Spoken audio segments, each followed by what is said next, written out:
English language, a book that I would recommend is this, The English Language by David Crystal, for two reasons. If you're an English learner,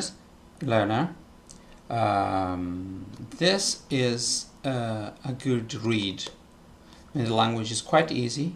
It's about the language you're learning, and that should make you more interested in the subject at issue. It's very divulgative but not simplistic. So I'm about to read an excerpt from the English language, and then I'll try to explain in a way some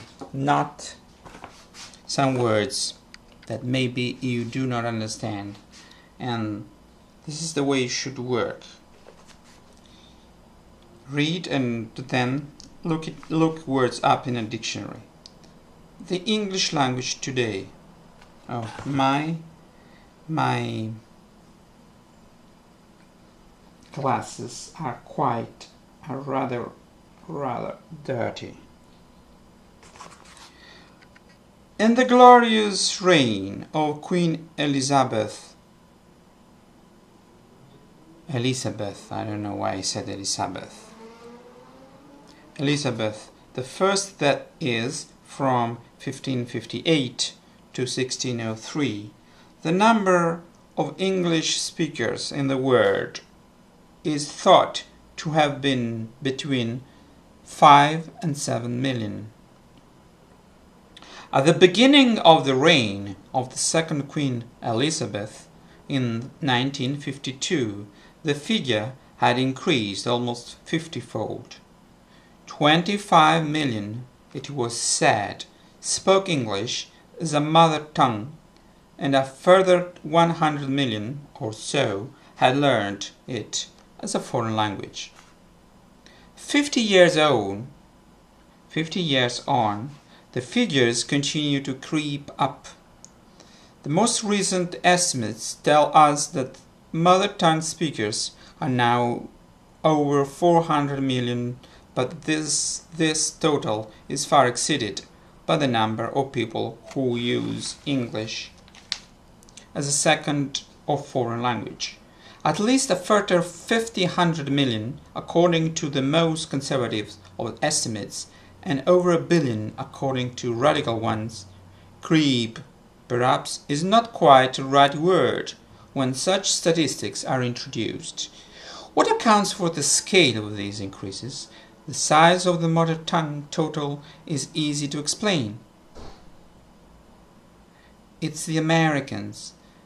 The estimated population of the USA was 284 million in 2001, of whom about 240 million spoke English as a mother tongue.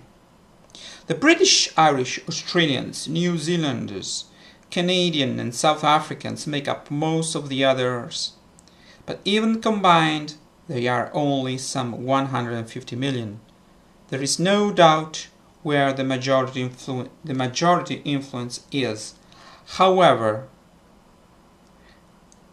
these figures are growing relatively slowly at present, at an average rate of about 1% per annum.